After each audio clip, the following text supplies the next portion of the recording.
Hooglied 4. Jy is mooi, my beminde, so pragtig.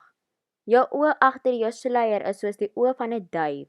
Jou hare golf weg soos bokke wat afstroom na die Gileadberge. Jou tande is so wit soos skape, so pas geskeer en gewas. Hulle is almal tweelinge en nie een van hulle is alleen nie.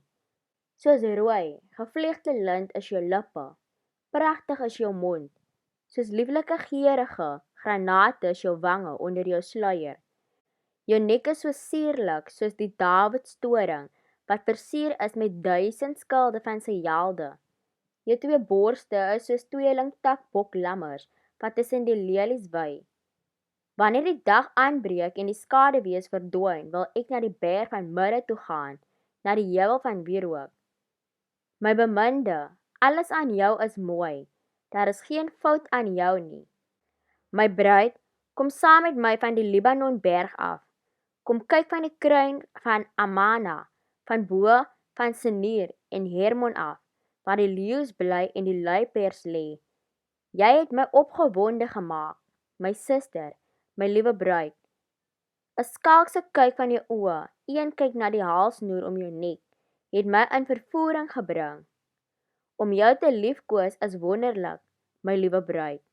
Dit is soveel beter as wyn. Jou parfuum ruik lekkerder as al die geurige kruie. Jou lippe proe soos heuning, my bruid. As jy praat is dit so heerlik soos heuning en melk. Jou klere ruik so lekker soos die Libanon. My suster, my bruid, is 'n tuin wat toegesluit is. Sy is 'n fontein wat toegebou en verseël is. Sy is 'n pragtige boord van granaatbome met uitsoekvrugte, hennastruike en nardus en saffraan, kalmoes en kaneel, saam met geurige kruie, mirre en alwyn, saam met al die geurigste kruie. Sy is 'n fontein in my tuin, 'n put met borrelende vars water wat van die Libanon afstroom. Begin waai noordewind, kom suidewind, kom waai deur my tuin, waai sy geure aan na my liefling, dat hy na sy tuin toe kan kom om sy heerlike vrugte te eet.